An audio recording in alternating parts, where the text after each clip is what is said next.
좁은 문으로 들어가라는 제목으로 말씀을 드립니다. 등용문이라는 말을 들어보셨을 것입니다. 중국 고사에서 나온 표현인데, 잉어가 황하강의 용문이라는 폭포를 뛰어넘으면 용이 된다는 전설에서 비롯된 말로서 출세나 성공으로 나아가는 중요한 관문이나 기회를 뜻합니다. 잉어가 황하강의 용문이라는 폭포를 뛰어넘는 것이 매우 어려운 것처럼 높은 관직에 들어가려는 사람은 치열한 경쟁의 문을 통과해야 한다는 말이죠. 그래서 등용문은 소수의 사람들만이 들어갈 수 있는 매우 좁은 문이 될 수 있습니다. 그런데 교회 역사를 살펴보면 오늘 본문에 나오는 좁은 문으로 들어가라는 주님의 말씀을 천국에 들어가기 위한 등용문으로 생각하는 사람들이 등장합니다. 천국에 들어가는 문은 너무 좁아서 극히 소수만 들어가는 것으로 생각했던 한 사람이 이집트에서 나왔습니다. 이집트에 안토니오라는 사람이 있었습니다. 그는 좁은 문으로 들어가라는 주님의 말씀을 읽고 천국에 들어가기 위해서는 남들이 아무도 가지 않은 문으로 들어가야 한다고 생각해서 큰 결심을 했습니다. 그는 자기 집을 떠나기로 결심하고 사막으로 들어갑니다. 그곳에 텐트를 쳐놓고 평생토록 그곳에 머물면서 명상과 고행을 했습니다. 그의 이 행위는 교회 안에서 소문이 나기 시작했고, 그와 같이 되겠다고 뜻을 세우고 사막으로 찾아오는 사람들이 많아졌습니다. 어떤 사람은 사막보다 더 가파르고 험한 산으로 올라가기도 했습니다. 그들은 그곳에 암자를 지어놓고 명상과 고행을 실천했습니다. 이런 사람들이 함께 모이기 시작하자 지도하는 사람이 등장해서 이들을 모아서 공동 규칙을 정해놓고 실천하는 수도원이라는 곳이 생겨났습니다. 그래서 그리스의 파코미우스 수도원, 이탈리아의 베네딕트 수도원, 프랑스의 클루니 수도원 등과 같이 이름난 수도원들이 나타나게 되었습니다. 수도원에 들어간 자들은 천국에서 더 높은 자리를 얻기 위해서 치열한 경쟁을 했습니다. 그래서 어떤 사람은 기둥에 자기 몸을 묶어놓고 고행을 하는 사람이 있어서 이런 사람들을 기둥성자라고 불렀고요. 땅속에 자기 몸을 묶어놓고 고행을 하는 사람들도 생겨났는데 아멜성자라고 불렀습니다. 이들은 천국으로 들어가기 위해서는 반드시 좁은 문으로 들어가야 한다고 생각했습니다. 즉 이들은 좁은 문으로 들어가라는 예수님의 말씀을 구원을 받기 위한 조건으로 이해했습니다. 좁은 문으로 들어가지 않으면 구원을 얻지 못한다고 생각했습니다. 이게 이제 교회의 전반적인 그 중세교회의 흐름이었어요. 종교개혁자들이 성경을 읽다 보니까 이 로마 가톨릭 교회의 소위 신학자들이나 신부님들이 좁은 문으로 들어가라는 이 말씀을 잘못 이해한다고 보았습니다. 좁은 문으로 들어가라는 주님의 말씀을 복음적으로가 아니라 율법적으로 이해했다고 비판했습니다. 종교개혁자들은 좁은 문으로 들어가는 것이 구원을 위한 조건이 되어서는 안 된다고 말했어요. 근거가 어디냐 그러면요, 성경을 보면 특별히 바울 서신을 보게 되면 의인은 믿음으로 산다고 했지 좁은 문으로 들어가야 구원을 받는다고 말하지 않았어요. 예수님도 그렇게 말씀하신 적이 없고요. 예수를 믿는 자는 누구든지 구원을 받아요. 또 좁은 문으로 들어가는데 어느 정도 좁은 문으로 들어가야 구원을 얻느냐 문제가 생기잖아요. 여러분, 어느 정도 좁은 문으로 들어가야 천국에 들어갈 수 있습니까? 성경은 우리 인간이 아무리 노력하고 애써도 조금만 좁으면요 들어갈 수 없어서 불편해하고 힘들게 된다는 걸 알고 예수님 보내셔서 그를 믿는 자들을 구원해 주시겠다고 가르치고 있다는 것입니다. 그러니까 우리가 구원을 얻은 이유는 좁은 문으로 들어갔기 때문이 아니라 예수 그리스도를 믿었기 때문인 줄 믿습니다. 하지만 종교개혁자들은 구원을 받은 사람은 어떤 사람으로든지 변화가 될 수밖에 없다는 거예요. 이들의 가르침을 요약해 보면요, 구원을 받은 사람은 좁은 길로 걸어가게 될 수밖에 없다는 거예요. 그가 하나님의 은혜를 알기 때문이고 예수님께서 가신 길이기 때문에 믿는 자들도 기꺼이 좁은 문으로 들어가려고 애쓴다는 것입니다. 믿는 자는 어떤 사람입니까? 좁은 문으로 들어가는 것이 신자에게 마땅하기 때문에 들어가려고 하는 사람들이에요. 좁은 문으로 들어가는 것을 하나님이 기뻐하시기 때문에 그리로 들어가려는 사람들입니다.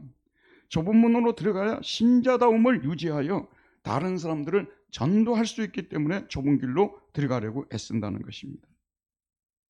자신 안에 아직도 아담의 재성이 머무르고 있으므로 온전히 좁은 길로만 다닐 수 없다는 것을 우리는 알아야 되는 것입니다. 하지만 구원받은 신자의 마음의 성향은, 경향은 자꾸 좁은 길로 가려고 하는 그런 성향을 가져야 된다는 것입니다. 그 길이 비록 좁고 협착해도 이 길로 가는 것이 맞다. 내가 이런 은혜를 받은 사람으로서 어떻게 이런 길을 가지 않을 수 있느냐 하면서 가려고 하는 사람들입니다. 다시 말씀드리지만 종교개혁자들은 좁은 문으로 들어가라는 말씀을 결코 율법적으로 이해하지 않았습니다. 좁은 문으로 들어가지 않으면 구원을 받지 못하고 좁은 문으로 들어간 사람만 구원을 받는다고 가르치지 않았습니다.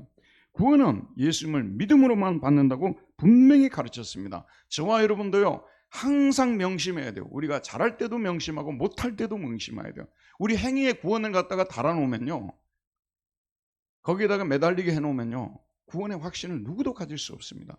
예수를 믿으면 구원한다는 여기에 우리의 소망을 둬야 되는 것입니다. 하나님은 믿는 자를 구원해 주신다고 약속하신 것입니다.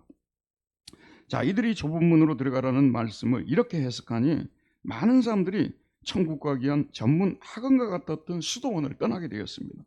이는 마치 좋은 대학 들어가기 위해서 대치동 학원가로 몰렸다가 입시 제도가 근본적으로 바뀌어서 학원을 떠나 자기 집으로 돌아와 학교 공부에 충실하는 것 같습니다. 종교개혁자 루터도 수도원에서 수도사로 이 사람은 살았잖아요. 수도원을 떠나게 되었고요. 그리고 그의 부인이었던 카타리나 폰 보라도 수녀원을 떠났습니다. 그 당시 수녀원 아무나 가는 데가 아니에요. 수도원도 마찬가지예요. 최고의 그 시대 엘리트들이, 교회 엘리트들이 가는 곳입니다. 카타리나 폰 보라도요, 귀족 집안의 딸입니다. 근데 이 성경을 보니까, 말씀을 이렇게 듣고 보니까 이게 좁은 문으로 들어가서 수도원을 통과해야 천국 가는 게 아니라는 것을 알게 되면서 수도원을 나오게 돼서 그때 어떤 일이 벌어졌는지 아십니까? 수많은 수도원들이 텅텅 비게 되었고요. 그걸 학교 건물로 사용하기 시작했어요. 그리고 병원으로 사용하게 되고요. 이런 일이 벌어지게 되었습니다. 카타리나 폰 보라와 마틴 루터는 결혼을 해서 자녀를 놓고 행복한 삶을 살게 되었고, 비텐베르크에 가보면요, 이 루터 도시 비텐베르크죠. 거기 가보게 되면 만일 루터가 결혼을 하지 않았다면 결혼에 관한 황금과 같은 이런 교훈을 남기지 못했을 것이다라는 말이 쓰여 있습니다. 종교개혁의 후손들은 세상 생활을 제약시하거나 교회에는 성스러운 사람들만 모이고 세상에는 열등한 사람들만 모이는 곳으로 생각하지 않았습니다. 교회에서 하는 일도 성스러운 일이지만 세상에서 직업을 가지고 하는 일도 성스러운 일이라고 말했습니다. 여기에서 그 유명한 직업 소명설이 나오게 된 것입니다. 여러분이 가진 직업, 여러분이 한 결혼, 아이를 낳아서 기르는 일, 이 모든 일이 믿음으로 해야 될 일이고 거룩한 일이라고 가르쳤는데, 지금은 이런 가르침이 보편화되어서 모두가 동의를 합니다만 중세 같은 경우는 이 말씀에 동의를 하지 않았어요. 차원이 다르다는 거예요. 수도원 간 사람들은요.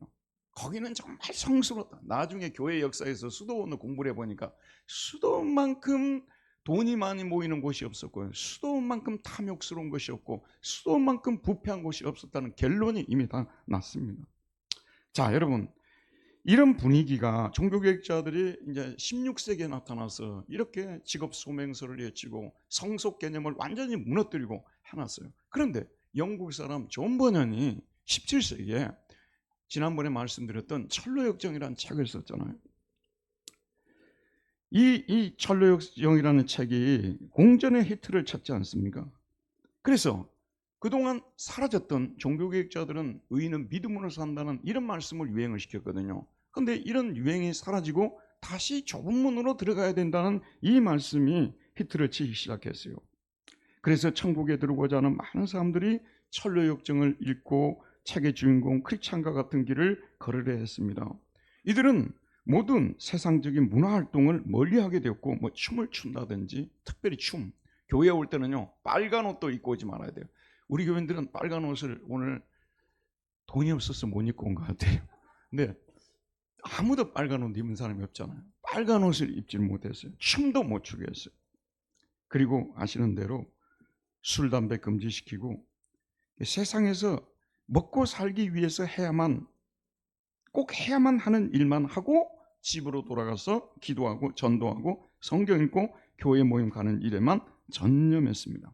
세상 일에 관여하는 일에 대하여, 결혼을 하여 아이를 키우는 일에 대하여 은근히 제약시하는 경향이 생겨나게 되었습니다. 그런데 원인이 번연의 철로역정에 있는 것 같지만 철로역정을 오독한 겁니다. 잘못 읽은 거예요. 저도 예전에 철로역정을 젊은 시절에 읽었을 때는요, 뭔 말인지 모르고 읽었어요.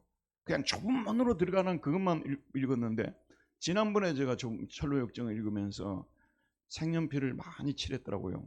많이 이렇게 줄을 치면서 읽었어요. 보니까 이 사람이 구원을 받는 것은 율법 행위를 통해서가 아니라 오직 예수를 믿음으로 구원한다는 것을 곳곳에 말해놨어요. 여러분 책을 읽을 때요, 똑바로 읽어야 됩니다. 선입견을 가지고 읽으면 안 됩니다. 그 책이 아무리 유명한 책이라도요, 여러분 정신 바짝 차리고 그 사람이 무슨 얘기를 하는지를 이렇게 살피면서 읽어야 됩니다. 존 버녀는요, 금욕주의를 조장하지 않습니다. 존 버녀는 우리가 예수 믿으면서 구원 얻는 거지 다른 방법으로 구원 얻지 못한다고 분명히 말합니다. 하지만 구원받은 우리 신자들이 하늘나라까지 가는 데 있어서 우리 안에 있는 본성이, 우리 밖에 있는 세상이, 사탄이 우리를 가만두지 않고 계속 이 길에서 탈선하게 만들고 계속 이 길을 못 가도록 방해하고 그런 공작들을 한다는 것을 알려주어서 우리 예수 믿는 사람들이, 은혜로 구원받은 사람들이 정신을 바짝 차리고 신앙생활을 해야 된다는 것을 가르쳐주기 위해서 이 책을 쓰고 있습니다. 자, 그래서 이 존 버년이 이 책이 잘못 오해가 되는 거예요. 근데 여기에 대해서 영국의 그 영국은요, 설교자들을 많이 배출했어요. 저는 독일에서 공부합니다만 독일에서는 신학자들을 많이 배출했고요, 사상가들을 많이 배출했고, 영국은 유명한 설교자들을 많이 배출했어요. 존 스토트 목사라든지 또는 로이드 존스 목사라든지 캠벨 몰간이라든지 유명한 목사님들을 많이 배출했어요, 영국은요. 그 중에서 또 한 사람을 뽑으라면 찰스 스퍼전을 뽑습니다. 이 찰스 스퍼전은 설교의 황태자라고 합니다. 아니 그런데 제가 이번에 철로역정을 가르치기 위해서 스펄전이 쓴 철로역정 설교집을 이렇게 읽어봤어요. 근데 앞부분을 읽어가는데 갑자기 자기가 이 말은 꼭 해야 되겠다는 거예요. 존 버년이 책을 쓸 때 구성을 좀 잘못했다는 거예요, 자기가 볼 때는요. 그러니까 바로 크리스찬이 죄의 무거운 짐을 지고 신음하고 고통을 당할 때 전도자가 나타나서 좁은 문으로 달려가라고 했는데 그러지 말고 십자가로 바로 달려가라고 했었어야 했다는 거예요. 내가 아무리 존 버년이 위대한 사람이라도 이 말을 안 할 수가 없다고 하면서 스펄전이 그런 얘기를 했어요. 바로 십자가라고 가서 거기서 짐을 벗어버리고 그 다음에 좁은 문으로 들어가야 하는, 이게 맞는데 존 버년이 구성을 좀 잘못했다. 그래서 많은 사람들이 오독을 하게 되게 되었고 좁은 문으로 들어가야만 구원을 받는다고 생각하게끔 만들었다고 스펄전이 말해주고 있습니다. 그런데 이런 금욕주의적 경향은요, 영국만 있었던 게 아니라 프랑스에서도 이런 경향이 강했어요. 여러분 프랑스는 카톨릭이 많습니까? 개신교인이 많습니까? 카톨릭 교인이 많습니까? 프랑스. 예, 프랑스는 캐톨릭 국가예요. 그 다음에 이탈리아하고 스페인하고 이런 데는 캐톨릭 국가, 거의 80~90%가 캐톨릭이에요. 그래서 나는 축구할 때 이 세 나라는 절대 응원 안 해요. 저는 덴마크라든지 스웨덴, 노르웨이, 독일, 스위스 이런 나라 주로 응원합니다. 그래 캐톨릭이 엄청 강해요. 근데 여기도 캐톨릭의 그 금욕주의적 경향이 굉장히 강했어요. 그래서 사랑을 하는데 사랑하는 여자와 결혼도 못해요. 그건 세속적인 일이고, 그러니까 수녀원에 들어가서 수녀로 사는 이것이야말로 하나님을 사랑하는 이 사랑이야말로 진정한 사랑이고요, 이렇게 육신적으로 좋아해가지고 사랑하고 결혼하고 이런 것은 수준 떨어진다고 이렇게 가르치는 풍조가 캐톨릭에서도 있었고, 당시에 청교도를 프랑스에서는 위그노라고 했어요. 위그노들 속에도 있었던 것입니다. 이 흐름에 대해서 도전했던 사람이 누구냐 그러면요, 유명한 프랑스의 문학가 앙드레 지드입니다. 예, 찾아보니까 옹드레 지드라고 이렇게 발음해야 된다더라고요. 이 사람이 유명한 책을 썼어요. 무슨 책을 썼을까요? 무슨 책을 썼을까요? 좁은 문을 썼습니다. 좁은 문을 썼어요. 왜 저는 예전부터 좁은 문으로 들어가라는 말인 것 같구나 이렇게 제가 생각을 했어요. 근데 이번에 쭉 이렇게 살펴보니까 그 말이 아니고 너무 금욕주의적으로 나아가는 이런 어떤 기독교의 흐름을 비판하는 책이었다는 것을 알게 되었어요. 좁은 문이 센세이션을 일으켜 가지고 나중에 앙드레 지드가 노벨상까지 받게 됐다는 것을 우리는 알고 있지 않습니까? 이 책의 내용을 잠깐 말씀드리면요, 주인공이 두 사람이 등장합니다.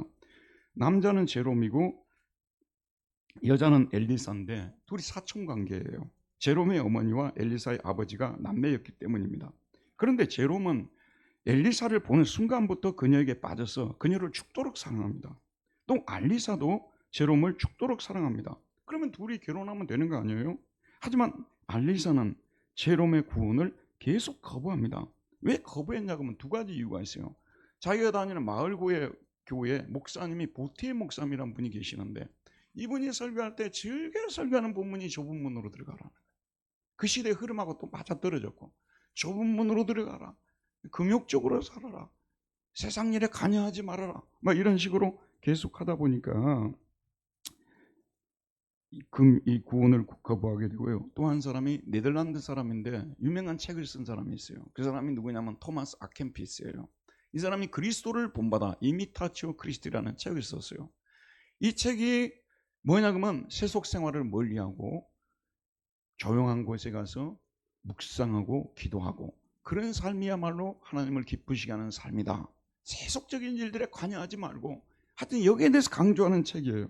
이 두 책을, 이 설교를 듣고 이 책을 읽고 하다 보니까 이 엘리사의 마음속에 제롬과의 사랑은 속된 사랑이므로 멀리해야 된다는 생각을 갖게 된 것입니다. 그리고 하나님을 사랑하는 것이 인간이 해야 할 성스러운 사랑이라고 규정합니다. 이 알리사가 한 고백입니다. 하나님이 아닌 것은 그 어떤 것도 나의 기대를 채워줄 수 없다. 오 지각 없는 내 마음이 바라던 너무나 인간적인 기쁨이여, 주여 당신이 저를 절망시킨 것은 이 외침을 얻기 위함이옵니다. 알리사는 세상에서 결혼이나 세상 일을 통해서 얻을 수 있는 기쁨들을 인간적인 기쁨이라고 평가절하합니다. 하나님이 아닌 것은 그 어떤 것도 자신의 기대를 채워줄 수 없다고 자신에게 체면을 겁니다. 결국 그녀는 제롬의 구원을 멀리하고 홀로 지내다 나중에는 병이 들어 요양원으로 들어가서 쓸쓸히 죽습니다. 저는 이 책을 읽어본 독자라면 저와 같은 생각을 하지 않을 수 없었을 것입니다. 이 사람이 결론을 이상하게 끝내고 있어요. 왜냐하면 이 책을 제가 이번에 다시 한번 읽어봤거든요. 두껍지 않으니까 읽어봤는데 끝나는 순간까지도 병 때문에 괴로워한다는 얘기가 한 군데도 없어요. 근데 갑자기 그 요양원으로 병이 들어 요양원으로 들어가 죽었다. 이 말은요, 잘 읽어야 되는 거예요. 이 알리사의 진정한 갈등은 결혼하지 않고 평생을 수녀로 살 것인가, 아니면 제롬과 결혼하여 아이를 낳고 사는 평범한 가정주부가 될 것인가 였기 때문입니다. 작품에서 엘리사는 단 한 번도 자기가 중병에 걸렸다는 암시를 준 적이 없습니다. 그러므로 작가 앙드레 지드는 당시 프랑스 가톨릭 교회의 저항을 의식해서 수녀원이 아니라 요양원으로 들어가는 것으로 마무리했다는 생각을 하게 됩니다. 다르게 생각할 수도 있겠죠. 존 버년의 철로 역정도, 앙드레 지드의 좁은 문도 예수님께서 하신 말씀, 좁은 문으로 들어가라는 말씀을 비판하는 책들이 아닙니다. 오히려 그들은 그 말씀을 올바로 해석하고자 했습니다. 예수님은 분명히 그 제자들에게 좁은 문으로 들어가라고 명령합니다. 하지만 이 말씀은 율법적으로가 아니라 복음적으로 이해하고 드려야 합니다.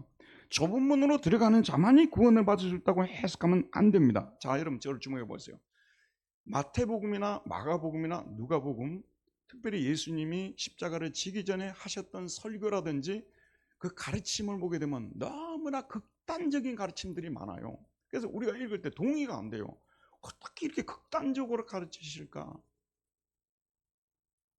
그래서 여러분, 이런 구절은 문자적으로 그대로 해석하면 안 되는데요. 근데 이단들이 다 이런 구절을 문자적으로 해석해갖고 자기들은 진짜 좁은 문으로 들어가는 자들이고 기성교회 사람들은 좁은 문이 아닌 넓은 문으로 들어가는 사람들에서 우리를 정죄하고 자기들만이 구원받은 사람들하고 말하기 때문에 이 구절이 너무 많이 이용당하고 있어요. 여러분도 마찬가지요. 정통교회에 있는 분들도요, 이런 극단적인 구절을, 그걸 말씀들을 그냥 그대로 문자적으로 적용을 시키면 큰일 납니다. 우리 중에서 천국 갈 사람 한 사람도 없어요. 왜냐하면 예수님의 그 무시무시한 말씀을 누가 그 말씀대로 순종하고 살아갈 수가 있겠습니까? 거짓말로 자기를 속이는 사람 빼고는요. 분명히 우리 예수님은요, 구원은 하나님의 선물이라고 말씀하고 있습니다. 그의 아들 예수님을 믿는 자는 누구든지 구원을 받는다고 가르칩니다. 그리고 구원받은 자는 율법 계명들부터 자유하다고 분명히 말씀하고 있습니다. 율법을 버리는 것이 아니라 율법의 정신을 파악해서 그 정신인 하나님 사랑과 이웃 사랑을 실천하며 살려고 애쓰는 것입니다. 여기 앉아 계신 분들은, 어떤 분들은 공부를 좀 많이 하시고 그래서 성경을 잘 이해하고 또 성경책도 여러 번 이해해서 구약의 신명기나 이런 데 무슨 말씀이 쓰여 있는지 아는 분들도 계세요. 그러나 교회를 나오신 지 얼마 되지 않아서 거기 무슨 말이 쓰여 있는지도 모르는 분들이 있어요. 그러면 나는 성경을 모르는 것이냐? 성경을 아는 거예요. 뭐냐면 하나님 사랑과 이웃 사랑을 늘 마음속에 품고 살아라. 이것이 율법이 우리에게 말하는 내용이에요. 요약하면 하나님 사랑, 이웃 사랑, 이걸 가르치고 있습니다. 어제 우리 중고등부 학생들 문답을 했는데, 중학생들인데 어제는 2명이 문답을 했는데요, 얼마나 애들이 똑똑한지 참 말귀를 잘 알아듣더라고요. 어른들하고 비교가 안 될 수가 없더라고요. 예, 아이들이 어찌 그렇게 잘 이해를 하는지. 여러분, 그 애들이 지금 학습을 받고 세례를 받는데 성경 다 알고 하는 거예요? 아니에요. 십계명을 지키는 그것은 하나님 사랑, 이웃 사랑을 가르치는 거다. 그게 율법이다. 믿는 자는 이런 하나님 사랑, 이웃 사랑 하려고 애를 쓰며 사는 그 성향을 가져야 되는 것이고, 그렇게 하려고 애쓰는 사람이 되어야 된다는 것에 대해서 부정할 수 있는 사람이 없을 것입니다. 그런데 어차피 구원은 은혜로 받는 것이고 어떻게 우리가 다 좁은 길을 걷느냐고 하면서, 예수님 피 흘려 죽기까지 하면서 우리를 구원시켜 주신 하나님의 은혜를 헛되이 만들어버리는, 쓸모없게 만들고 무용지물이 되게 만드는 이런 사람들에 대해서는 하나님이 책망합니다. 사도 바울도 고린도 교인들을 향하여서요, 하나님의 은혜를 헛되이 받지 말라고 경고하고 있는 것입니다. 저와 여러분이요, 좁은 길로 못 가더라도 이용은 하는 사람들이 되면 안 되는 거예요. 어차피 그렇게 못 가는데, 어차피 다 넓은 길로 가는데 우리도 그렇게 살면 되는 게 아니냐, 어차피 은혜로 구원받는 거고 어차피 믿음으로 구원받는 거, 이렇게 하면서 좁은 길로 가려고 애를 쓰지도 않고 하나님 사랑, 이웃 사랑을 실천하려고 애를 쓰지도 않는다면 하나님이 그것은 매우 슬퍼하시고 심지어는 우리에게 경고까지 하시는 것입니다. 예수님께서 십자가를 지시기 직전에요, 제자들을 모아놓고 무시무시한 말씀들을 많이 하십니다. 그 말씀은요, 무시무시한 그 말씀들을 문자적으로 다 지키라고 그런 것이 아니라, 잘 들어보세요. 우리가 주님을 따르고 하나님 말씀대로 살려면, 나는 지금 십자가를 지는 것 같지만 여러분들에게도 나 정도는 아니지만 각자에게 주어진 작은 십자가라도 주어질 것이니까 각오하고 그 십자가를 지자고 주님께서 말씀하고 계시는 것입니다. 그리고 극단적인 상황에서는 예수님 때문에 죽을 수도 있다는 것을 암시하고 있는 것이죠. 하지만 우리 예수님은 우리 신자들의 모든 날이 험악한 날들만 되어야 한다는 의미에서 이렇게 말씀하신 것이 아닙니다. 이는 마치 도시로 들어가는 사람의 경우와 같습니다. 어떤 사람이 어떤 도시에 들어갑니다. 그러면 그 도시로 들어가는 넓고 큰 문이 있습니다. 그걸 독일어는 토라고 해요. 토. 이 독일어는 토가 뭐고, 토가 있고 튜어가 있어요. 튜어는 지금 저 뒤에 있는 저 문을 튜어라고 합니다. 튜어 이렇게 해요. 토는 들어오는데 이것만 있고 이게 문이 없어요. 이걸 토라고 합니다. 그래서 꼴대도 독일은 토라고 합니다. 토, 문이 없잖아요. 토. 그러니까 도시로 들어가다 보면 이런 슈타트 토라는 것이 있어요. 도시로 들어가는 문 딱 있어요. 자, 그런데 항상 살펴보세요. 옆에 보면 작은 문들이 꼭 이렇게 있습니다. 이쪽도 있고 이쪽도 있어요. 근데 우리는 어디로 들어가야 될까요? 그런 문으로 들어갈 때 어디로 들어가야 될까요? 어느 도시 들어갑니다. 문이 활짝 열려 있습니다. 어디로 들어가야 될까요? 넓고 큰 문으로 들어가야지. 넓고 큰 문으로 당연히 들어가야죠. 그래서 우리가 이 세상을 살아갈 때요, 좁은 문으로 들어가라 할 때 큰 문으로는 넓은 문으로 들어가지 말라는 그런 뜻으로 해석했고, 세상의 모든 삶과 차단시키고 살아가라는 그런 뜻으로 해석하면 안 된다는 것입니다. 존 버년이 자신의 책에서 지적했던 것처럼 이 세상 사람들은 천국과 지옥을 믿지 않습니다. 그러니까 우리가 이 세상에 살면서 다른 사람들과 무역도 하고 또 장사도 하고 대화도 하고 커피도 마시고 할 수 있어요. 이거 분명히 할 수 있습니다. 우리가요. 하지만은 여러분 잘 들으십시오. 우리가 같이 이렇게 만나고 교제하고 하는데 어떤 하나님에 관한 말씀을 꺼내고 어떤 진리에 대해서 얘기를 하기 시작하면 세상 사람들이 좋아할까요? 좋아하지 않을까요? 좋아하지 않습니다. 대체로 좋아하지 않습니다. 그건 사실이에요. 그래서 여러분들이 너무나 지혜로우셔가지고 안 믿는 사람 만나면 절대 하나님 이야기 안 합니다. 우리 성도들이 얼마나 지혜로운 줄 아세요? 그 쓸쓸한 쌀쌀한 이 상황을 만들고 싶지 않기 때문에. 그러나 여러분들이요, 진리에 대해서 이야기하기 시작하고 천국과 지옥이 있다는 것을 이야기하고 한 번 죽는 것은 사람에게 정한 것이요 그 후에는 심판이 있으리라는 이 말씀을 전하면, 요즘의 시대가 얼마나 많이 변화된 줄 아십니까? 예전 우리 1945년 6.25 전쟁 전까지만 해도요, 목사님들의 설교가 거의 천국 지옥의 설교였어요. 요즘은요, 천국 지옥에 대해서 설교를 하려면 제가 많이 기도해야 돼요. 반대자들이 다 앞에 있으니까, 싫어하는 사람들이 있을 것 같으니까 기도하면서 해야 되는 시대가 되어버렸어요. 시대가 그렇게 바뀌어버렸습니다. 이미 이거는 선진국에서 다 천국 지옥 어떻게 아냐고 하면서 믿지도 않는 거고요. 여러분 저를 보세요. 천국과 지옥에 대해서 전합니다. 진리에 대해서 전하면요, 사람들이 좋아할 것 같습니까? 함께 걷던 사람들이요, 우리를 피하게 됩니다. 그래서 나중에 보게 되면 내가 어디에까지 밀려있냐 그러면 큰 길로 가던 내가 좁은 길에까지 밀려 있어요. 내가 그리로 가려고 한 사람 아니에요. 함께 같이 가려고 했던 사람이에요. 그러나 그들이 내가 진리의 길을 가니까 싫어해서 나를 고립을 시키는 거예요. 나를 소외시키는 거예요. 나를 나그네같이 만들고요. 가미가 이방인이라는 책을 썼습니다만은 우리가 갑자기 이방인이 돼버리는 거예요. 왜냐하면 말씀대로 살려고, 목회자도 마찬가지요. 요즘 같은 시대에 천국과 지옥을 전하면요, 이방인 취급을 당합니다. 너무나 올바른 진리를 전합니다. 저는요, 여러분 보세요. 많은 분들이 예수 믿는 사람 바로 살아야 된다 그러거든요. 천국, 지옥을 믿지 않는, 특별히 지옥을 믿지 않는 사람 절대 바로 살 수가 없어요. 지옥이 있고 하나님의 불이 떨어지고 당신이 계속 고집하고 그렇게 살면 하나님이 가만두지 않는다고 하고, 그리고 그 불을 한 번씩 맞아봐야 돼요. 그래야 정신 바짝 차리고 그래 바로 사는 거지. 좋은 말만 해가지고 천만에 만만의 말씀입니다. 절대 여러분의 삶이 바뀌지 않습니다. 그래서 교회는 성도들을 사랑하기 때문에 지옥 설교를 해야만 하는 것이고요, 하나님의 진노의 심판에 대해서도 설교를 해야 되는 거예요. 근데 이렇게 설교를 하게 되면 수준 떨어지는 목사라고 취급을 해버린다 그 말이에요. 제가 그래도 조금이라도 공부했으니까 다행이지, 그것도 안 했으면 처음 무시 엄청 당했을 것이에요. 분당 두레교회 제가 처음 부임했을 때 무시하는 사람 엄청 많더라고요. 뭐 그렇게 책도 많이 읽고 얼마나 똑똑해서 무시하는 거 봤더니 나중에 보니까 별거 아니더라고요. 그래서 내가 담대해지기 시작했어요. 여러분, 우리가 좁은 길로 걷게 되는 것은요, 진리대로 살려고 하면 좁은 길로 걷게 되는 거예요. 우리가 소외를 당하고요, 무시를 당하고 그런 거예요. 저도 이런 설교할 때요, 굉장히 두렵습니다. 여러분들이 저를 싫어할까 봐서요, 가슴 아프기도 합니다. 집에 돌아가서요, 우리 교인들은 이런 설교 좋아하는 사람들이 아닌데 또 내가 오늘 이런 설교를 하고 왔구나, 그런 생각 할 정도예요. 그러나 여러분이 정의를 이야기하고 평화를 이야기하면요, 저도 거기에 대해서 여러분 못지않게 그런 것을 사랑하는 사람이라는 것만 여러분이 생각하면 됩니다. 어쨌든 우리가 이 세상을 살아갈 때 신앙도 포기하고요, 신앙의 원칙도 포기하게 되면요, 우리 역시 넓은 길로 갈 수 있고요, 화목할 수 있고요, 사람들도 우리를 좋아하고요, 이방인 취급하지 않고요, 그렇게 될 수밖에 없습니다.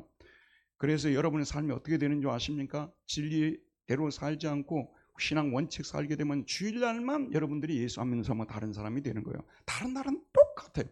아무리 믿지 않은 사람들이 우리하고 좀 다른 걸 찾아보려도 찾아볼 수가 없어요. 주일날 교회 가는 것 빼고는 다 똑같아. 이렇게 되어지는 것이죠. 여러분이 혹시 너무 교만해가지고요, 이렇게 말씀대로 좀 순종하고 천국과 지옥을 믿고 하나님을 두려워하면서 사는 사람들을 바라볼 때 미성숙한 그리스도인이라고 혹시 생각할까 봐 난 겁이 나요. 여러분, 그거는 여러분이 너무나 요즘 쓰는 말로 통속적인 표현을 참 교만에 초치를 해가지고 그런 생각을 하는 거예요. 정말 그러지 말아야 돼요, 여러분. 미성숙한 사람들로 그들을 여기지 말아야 되는 것입니다. 우리가 믿음대로 살고자 할 때, 주님의 말씀대로 순종하며 살고자 할 때 우리는 부득이 좁은 길로 들어서지 않을 수 없습니다. 그런데 우리가 홀로 좁은 길에 서 있을 때, 한없이 고독하고 힘들 때 우리는 어떻게 해야 합니까? 바로 철로 역정의 크리스찬처럼 주님께서 하신 말씀들을 기억해야 됩니다. 그 말씀들을 읽으면서 힘을 내야 됩니다. 오늘 우리 13절 14절 큰 소리로 다시 한번 읽읍시다. 13절 14절입니다. 시작. 좁은 문으로 들어가라. 멸망으로 인도하는 문은 크고 그 길이 넓어 그리로 들어가는 자가 많고 생명으로 인도하는 문은 좁고 길이 협착하여 찾는 자가 적음이라. 좁은 문으로 들어가라. 내로우 게이트로 들어가라 그 말이에요. 멸망으로 인도하는 문은 와이드하고 그 길이 브로드하고 브로드웨이라고 말이에요. 그리로 들어가는 자가 많고 생명으로 인도하는 문은 좁고 스몰하고 길이 협착하여 내로우하여 찾는 자가 적다. 우리는 좁은 문으로 들어가야 합니다. 왜 좁은 문으로 들어가야 합니까? 그 문이 생명으로 인도하는 문이기 때문입니다. 예수님은 십자가 지시고 골고다 좁은 문으로 들어가셨습니다. 그리고 우리를 살리기 위해서 십자가에 못 박히고 돌아가셨습니다. 여러분, 우리가 제사함 받고 영생으로 천국에 가도록 하기 위해서 그 좁은 문으로 들어갔습니다. 제가 아는 분은요, 그 자녀 교육을 시키기 위해서 그 집이 도곡동에 있어요. 이분이 유명한 회사 다니던 분이어서 독일에서부터 알던 분인데 도곡동에 멋진 집이 있어요. 아니 그런데 어느 날 그 도곡동 집을 그냥 놔두고 미국으로 가시더라고요. 몇 년 후에 만났는데 불법 체류자로 살고요. 고생을 엄청나게 하더라고요. 진짜 왜 그렇게 좁은 문으로 가는지 모르겠어요. 근데 그 좁은 문으로 간 이유가 뭐냐면 자녀들 교육시키기 위해서 그랬다는 거예요. 우리 예수님께서 우리를 살리기 위해서 좁은 길 중에 최고로 좁은 길로 가신 거 아니겠습니까? 협착한 길로 가지 않았겠습니까? 우리 주님은 우리를 살리기 위해서, 우리를 세상 밖에서 끌어내기 위해서, 출세라는 말 여러분 아시죠? 나갈 출, 세상세. 우리 주님이 왜 세상에 들어오셨습니까? 왜 골고다가 올라가셨습니까? 우리를 이 죄악 많은 세상에서 출세시키기 위해서, 세상 밖으로 끌어내서 천국으로 데려가기 위해서인 것입니다. 그래서 우리도 주님의 이런 마음을 안다면요, 우리도 좁은 길로 가려고 힘을 써야 됩니다. 우리가 왜 좁은 길로 들어가야 됩니까? 우리가 하나님 은혜로 구원받은 사람들 아닙니까? 이 하나님께서 자기 아들까지도 주시면서 그 고통을 치르게 하시면서 구원해 주셨다면 우리가 좁은 길을 가는 것이 맞는 것이고요. 자, 이제 마침해서 잠깐 말씀드릴게요. 잘 들으세요. 여러분 정신 바짝 차리고 들으셔야 돼요. 우리가요, 세상 사람들과 뭐라도 달라야 돼요. 우리가 그들과 똑같으면요, 우리가 그들 걷는 길 똑같이 다니면요, 그들이 우리가 전도할 때 귀라도 기울겠습니까? 너나 잘하세요. 그러지 않겠습니까? 너나 잘하세요. 우리가 그들보다 좀 뭔가 달라야 되는 거예요. 그래야 우리가 그렇게 살 때 그들이 우리가 그래도 말하면, 교회 나오라는 말하면 귀라도 기울이지 않겠어요? 똑같이 살면, 자, 어떤 교회가 서초동에서 예배당을 짓는데 그 예배당은요, 그 전임 목사 때 굉장히 좁았어요. 그래서 화장실 가려면 막 줄을 막 이렇게 서 있고 하니까 후임 목사님 오셔가지고 너무 힘드니까 이게 예배당을 지어야 되겠다고 생각을 하게 된 거예요. 그래서 발표를 하고 예배당을 짓는데 이 사람이 그 서울시 법에서 그 허용하지 않는 그 지하를 파가지고 주차장을 만들어 버린 거예요. 이게 정식으로 법을 어겼다고 난리가 난 거 아니에요. 그리고 적당히 예배당을 지어야 되는데 2천억, 3천억 정도 돈을 들여서 예배당을 지었다고 말이에요. 그러니까 예배당 짓는 것이 뭐가 문제겠습니까, 여러분? 예배당을 지으려면 지어야 되는 거죠. 우리 교회도 누가 헌금을 좀 한 100억 정도 하면 당장에 예배당 짓습니다. 자, 100억 할 사람 손 한번 들어보세요. 옛날 부흥집회 이런 게 많았어요. 100억 할 사람, 자, 손을 들어보세요. 그래서 예배당 안 짓는 겁니다, 우리가요. 예배당을 그렇게 돈이 있으면 지을 수 있는 거죠. 밖으로 나가면 좋죠. 근데 너무 화려하게 짓다 보니까 지탄의 대상이 되고, 그래서 교회가 애치는 말에 사람들이 길을 다 막아버리고 안 듣는 거 아니겠습니까? 그래서 우리 예수 믿는 사람들이 좁은 길로 가야 되는 것은요, 힘들고 어려도 그 길을 가야 되는 것이, 우리가 전도할 때 그 사람들 우리 말에 귀를 기울도록 해야 되는 거. 마지막 한 가지만 말씀드리면요, 십자가를 지고 주님을 쫓을 때 울면서 가면 안 돼요. 너무 슬픈 기색을 많이 내고 그냥 다 죽어가는 모습으로 좁은 길로 들어가면 안 돼요. 좁은 길로 들어가면 편하지 뭐. 혼자 있는 시간이 얼마나 좋아. 또 나에게는 하나님이 이렇게 살아간 내 모습을 기뻐하시고 언젠가는 또 좋은 것들을 나를 위해서 주실 것이니까 기쁨으로, 말하자면 장례식장 가듯이 좁은 길로 걷지 말고 축제의 장으로 가는 곳으로 가는 것처럼 우리는 좁은 길로 걸어야 돼요. 우리 예수님이 좁은 길로 들어갈 때 그렇게 걸으셨어요. 이게 공간복음에는 나와 있지 않는데요. 히브리서 12장 1절 2절에 보면 예수님이 십자가를 지실 때 결코 슬퍼하면서 지지 않았다는 것을 말하고 있어요.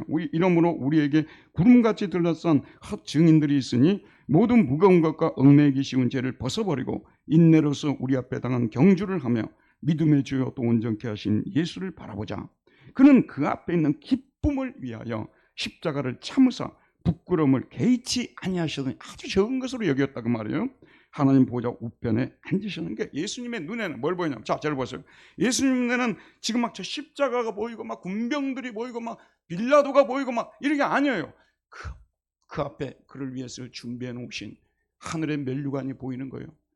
천군 천사들이 보이고 예수님을 위해서 잔치 준비를 해놓고 기다리고 있는 하늘이 보이기 때문에 예수님께서는 그 기쁨을 위해서 십자가를 기쁨으로 참았던 것입니다. 저와 여러분 좁은 길로 간다고 너무 생색낼 필요가 없어요. 표정 그렇게 지을 필요가 없어요. 웃으면서도 십자가 질 수 있는 겁니다. 웃으면서도 그 길로 갈 수 있는 것입니다. 젊었을 때는요, 제가 이걸 잘 몰라가지고 십자가 지금 맨날 울어야 되는 줄 알았어요. 인상을 아주 험하게 하고 가야 되는 줄 알았어요. 그래서 그때 저를 본 사람들은 다 이런 모습만 봤어요. 근데 지금 저는 웃고 다니는데, 그렇다고 제가 웃고 다닌다고 십자가를 안 지느냐? 매일매일 내가 해야 할 일을 최선을 다해서 해야 된다. 이것이 나에게 준 십자가라고 생각하고 기쁨으로 가는 거예요. 사람이 살면서요, 뭐라도 남기고 가야 되지 않겠습니까? 여러분, 신앙의 흔적을 남기십시오. 우리에게는 영원한 세계가 기다리고 있습니다. 이 땅의 좁은 길로 다닐 날도요, 얼마 남지 않은 거예요. 조금만 더 좁은 길로 가게 되면 우리에게는 하나님께서 보여주신, 우리를 위해서 준비한 성이 보이기 때문에 저와 여러분들 기쁨으로 십자가 지고 주님을 쫓아가는 분들이 되시기를 주의 이름으로 축원드립니다. 은혜로우신 하나님, 오늘도 좁은 길로 들어가라는 주님의 말씀이 의미하는 바가 무엇인지에 대해서 우리에게 가르쳐 주셨습니다.